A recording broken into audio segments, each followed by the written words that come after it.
there, I'm Jen, this is Remembered Reads, and this is going to be a wrap-up that is specifically about Katie O'Neill's gentle fantasy comics. These are pretty popular across BookTube, crossing over between subsections of BookTube too, which is interesting.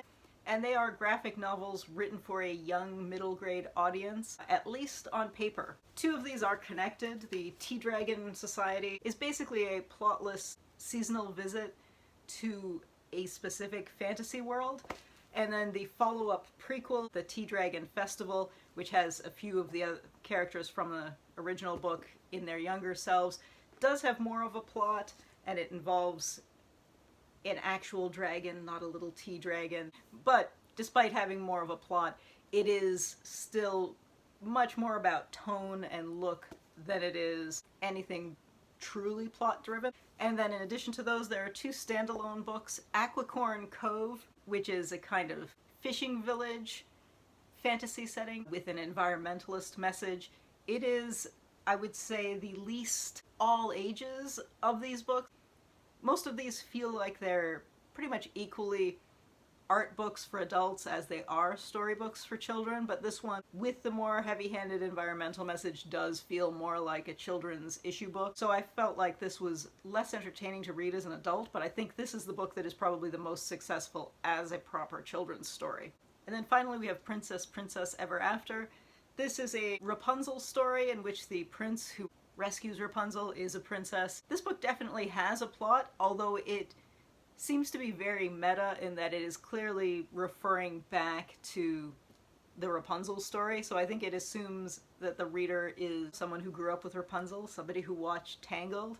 It doesn't really exist as a story on its own, it's sort of a meta reference back to that. This one has an art style that is quite different from the other two. There is minimal ink work done in most of the art, whereas in this one, it is more of a traditional comics style, whereas with the other three, part of the uniqueness is that there really isn't that inking or outlining. For me personally, I thought these books were exceptionally successful visually, but not necessarily on a story level, because when we're looking at material for adults, I don't think having a plot line is necessary, and there are definitely kids who are specifically visually driven when it comes to stories who I think will still enjoy this, but I think for a larger younger audience, there really ought to be more of a driving plot line in some of these, which I think would make it less entertaining for adults, but I do think these are genuinely being written for a younger audience, and I really wish that there was more of a sense of story to them, even though I thought the art was just absolutely beautiful.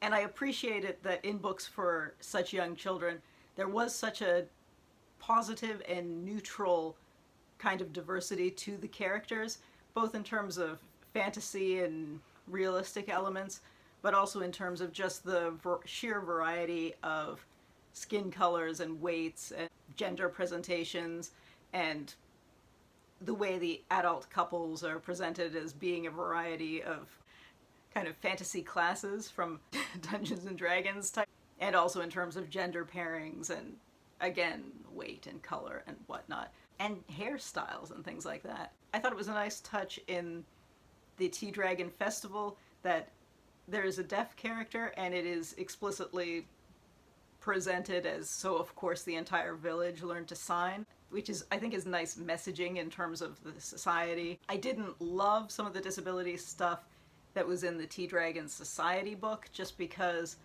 there is one character who's a wheelchair user, and he has a flashback sequence that has a very cliched discussion between him and his partner, and I thought, when so many other demographic elements are being presented in such a lovely neutral way, because it is a children's fantasy setting, so it doesn't need to have any of the real world weight to it, I thought it was too bad that that was added in there.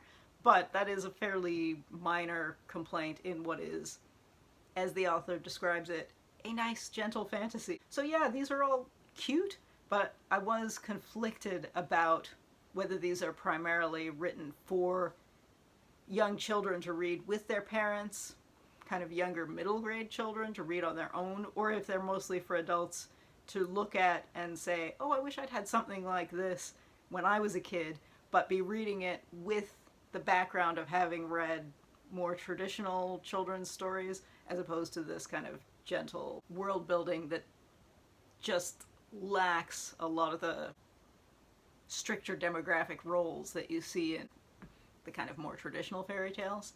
So looking at them as an adult, I do appreciate that element. But yeah, I just wish there was more plot going on for actual children.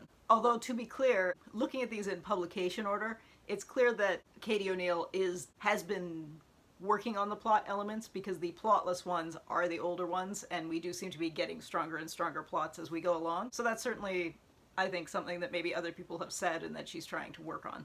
But in any case, if you or the kids in your life are fans of fantasy art, I think you just can't go wrong with these. They are really beautiful. I think, to a certain extent, they've been overhyped to me, so I was expecting these to be perfect in every way. And I think they are absolutely lovely, but not quite perfect, which is not a negative. So hopefully this doesn't sound too negative when I put it all together. Anyway, if you have read these, I'd love to hear if you enjoyed the art style, if you were bothered by the plots, if you read these with your kids, your nieces, your nephews, your students, what have you. I'd love to hear what they thought and how old they were when you were reading with them and how they reacted to it. Yeah, that's it for now. Ciao.